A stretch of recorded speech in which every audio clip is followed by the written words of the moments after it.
You're 65 now. Mm-hmm. What about this past couple years has made you think, okay, now's the time? Yeah. A couple of different things. One is that I give a lot to my job.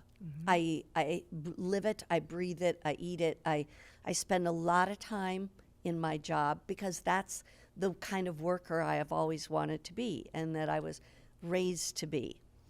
And as I even said to my boss one day, I said, you know, I feel like I've given and given and given, and I don't really have as much to give anymore. And I also, the other thing was, I kept saying, I will not leave until I feel the host team is in just like perfect mode. Like everybody here on the team is doing a great job. They no longer really need me.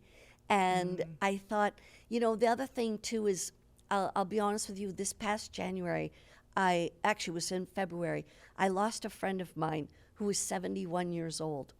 She's thinner than me. She was more active than me, just like played tennis and pickleball 5 days a week and healthy as a horse.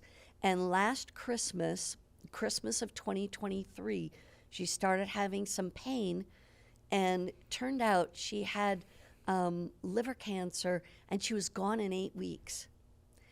And that really stopped me in my tracks too, because I thought, you know, I could just keep working and working and working. And at what point, I don't know how long I'm going to be on this earth.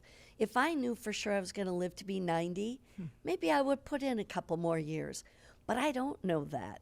And so I still want to be with my grandkids, be with my own kids. How about be with my own husband, you know, without feeling like I have all of this to do, you know, right now. And you know, Shawn, as well as I do, I have been so incredibly blessed with this job. I love this job. But it takes a lot. And, you know, it's one of those jobs that I feel like it's not a 40-hour-a-week job. This is a 50 to 60-hour-a-week job to be a host. And you and I both know, I can be here all day, 8-10 hours, and when I go home, I then have to prep for my next day's show. So I get home, Mark makes me dinner. While I'm eating dinner, I'm prepping my cards for another couple hours. And then I get done with that, and then I got to go to bed so I can get up and do it again. And, you know, it's like you really feel like all you have is the weekends, and your weekend might be on the weekends, but it might be during the week. And there's just a lot of things that I feel like I so want to do. Do you know, I mean, we'll get into it, I'm sure, but it's all the little things of, there's just books I want to read that I've only had time to read when I'm on vacation. And most of the time I was on vacation with 4 kids. It's really not much vacation. You know? So anyway. Well, I'm getting why teared. Are you tearing well, I'm going up? to tell you, because I think we all have a different, obviously, relationship with you, but the common thread is like you are an anchor and you are a force for good and you are an agent of calm. And I'm just getting teared up because when I think about my own selfish experience of being here at 17 years, which compared to how long you've been here feels like a little. I remember the time when I was in personal crisis with a bad relationship, and we went to a little golf club around a public golf course, and we had lunch because I needed major help with my faith, like I was drowning. And the times that when, because you took me under your wing as a little faith baby and were trying to like teach me the ropes of Christianity, and the times that like I wanted to be a mom, and all the times that I've come into this place, and you were there to pray over me or to lift me up. And it's really, I mean, I know you must know this, that it will be really devastating when you go. But the beauty of that is the extraordinary legacy that clearly you leave, that you're not even gone yet, and I can't keep it together. Do you know what I mean? It's like, and I think selfishly we all think, okay, well, like, who's my new Mary Beth now, right? You're that special. Wow. Sorry.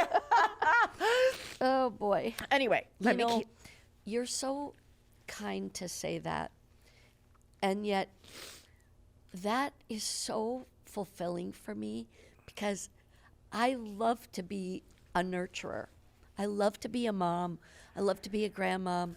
But a nurturer is really what I am. And I feel like I've tried to really nurture the host team, whether they were brand new. And I still remember when Courtney Kaysen came, and she was like barely out of college.